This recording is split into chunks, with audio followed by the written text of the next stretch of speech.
Hi everyone, this is Dan, and this is One Piece Water 7 3-in-1, volumes 40, 41, and 42.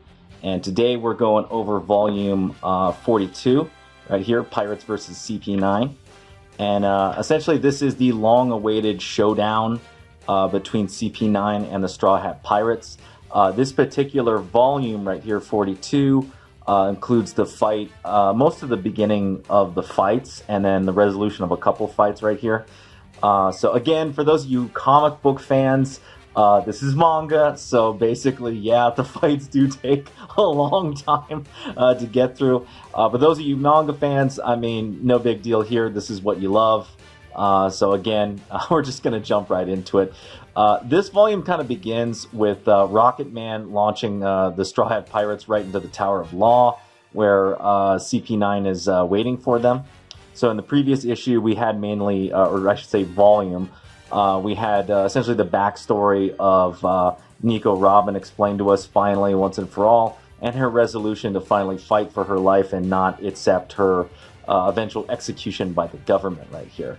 So cool things shown here by Spandam and his devil fruit sword, Funkfried. So when the Straw Hats first go up after, or get up after breaking into the Tower of Law, they meet the first member of CP-9, Fukuro, who basically gives them the gist of this entire volume. The Sea Prism Stone handcuffs that have Robin tied down. And by the way, for those of you who aren't in the know, Sea Prism Stone is a special type of stone in One Piece that causes Devil Fruit users to lose their powers. It has special properties from the sea. And for those of you who are into One Piece, essentially, if you are a Devil Fruit user and you fall into the ocean, you lose all your powers and drown to death. But yeah, in order to break open those handcuffs and free Robin, they have to fight all the members of CP-9 as each one of them is holding a key. So a bit of a weird twist and kind of cheesy twist for Oda to have essentially a tournament. Again, this is Shonen Manga, so almost everything leads into a tournament-style confrontation. In the case of Oda, he doesn't actually do tournaments. What he does is he creates sort of either MacGuffins or widgets or scenarios that would cause all the members of the Straw Hats to break apart and have one-on-one duels. So what follows is the rest of the Straw Hats kind of breaking through this building, trying to find the different members of CP-9 to fight with. So Fukuro, this fat dude with the zipper mouth, ends up fighting Frankie, which is essentially the duel of weirdos right here. Nami ends up running into this guy, which I can't even remember his name. He's basically a parody of like Japanese kabuki priest dancer characters. And logically, Kaku, the swordsman of CP-9 and basically Mr. Square Nose right here, ends up running into Zoro for a swordsman duel. And what follows is a lot of action in this issue. So those of you manga fans who love these long fights, this is some of the best fights in One Piece overall. So you also get the revelation of Kaku and later on Khalifa's Devil Fruit powers that they absorbed in a previous volume. So you get Zoro and Usopp fighting Kaku and I think Jabra, who's the Wolfman right here. And they end up ending in a situation where Usopp and Zoro end up handcuffing themselves and getting stuck in a bad situation, fighting Kaku and Jabra at the same time. Over on the other side, Nami barely escapes this freaking kabuki dancer dude. And Frankie is having a hard time as he's running out of energy fighting Fukuro. And what's really cool about this issue is you get a revelation of not only everybody's character, but also essentially everyone ends up in bad matchups. So Sanji initially ends up fighting Khalifa, the woman member of CP-9. And for those of you who know, Sanji is a playboy and he has a really hard time fighting women because he refuses to hit them. And so here he threatens her, like showing her how powerful he is, and that one hit could knock her out. But he stops just short, which she proceeds to take advantage of and wreck this guy right here. So, and then they end up running into him, and he ends up falling prey to her devil fruit powers, which are essentially the bubble fruit, which she has kind of like soap powers that kind of cleans you to the point of removing all your abilities. It's a bit of a stretch, and sometimes in One Piece's run, Oda will tend to stretch the believability of some of his devil fruits that he comes up with. And I think for Khalifa, that's one that really, in my opinion, is probably the least believable of all the things that he's kind of come up with. As wacky and crazy as One Piece is, right?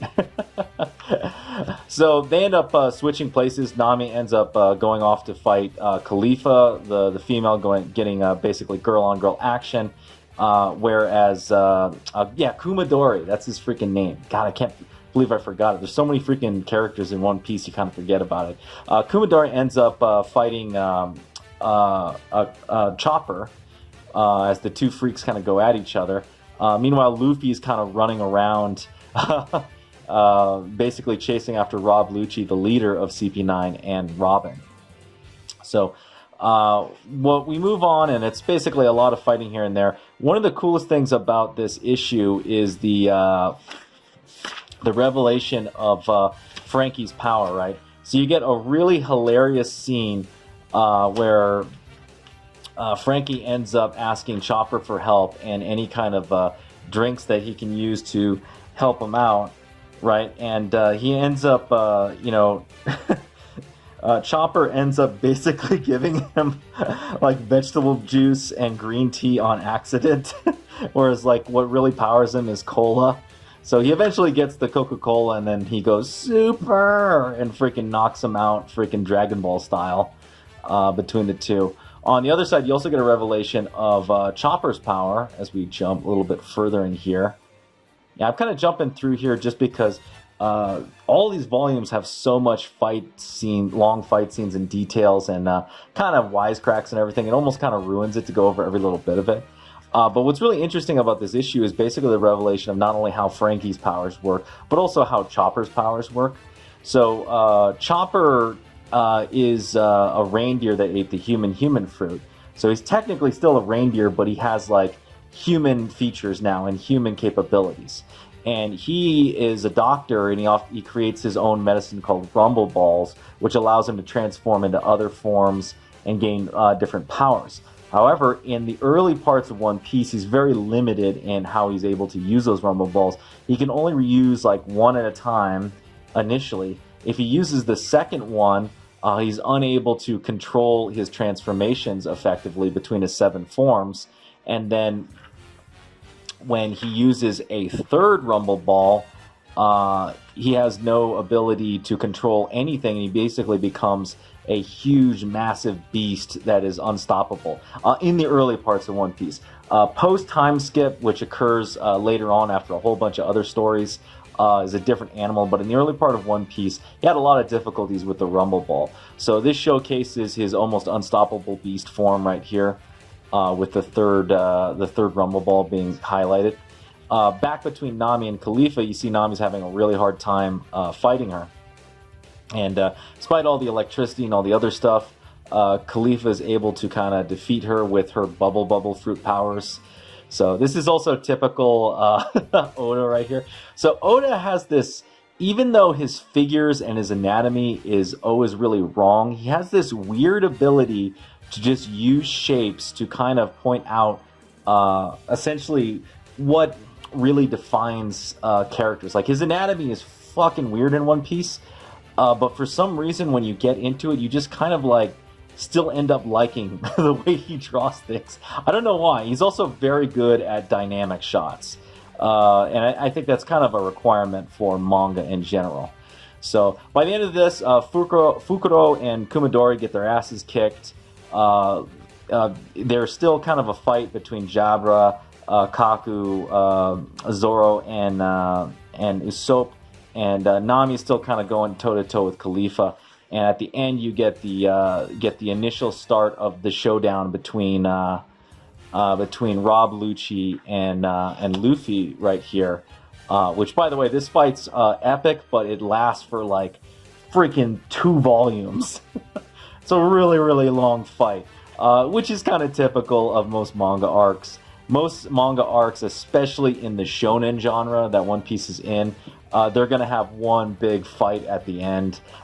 Basically a big showdown between the main protagonist and the main bad guy. Kind of like a big tournament and whatnot. It's predictable, but at the same time, it's still exciting. And it still builds up on people's natural hype to want to see a conflict between the best good guy and the best bad guy. Though I will say this, Oda is probably the master of respinning this concept in a new way in every single freaking arc of One Piece. Whatever can be said about the genre, the shonen genre, and its predictability, you gotta praise Oda for being able to reinvent that concept over and over and over again, and bring a fresh aspect to it with every single new arc that he starts.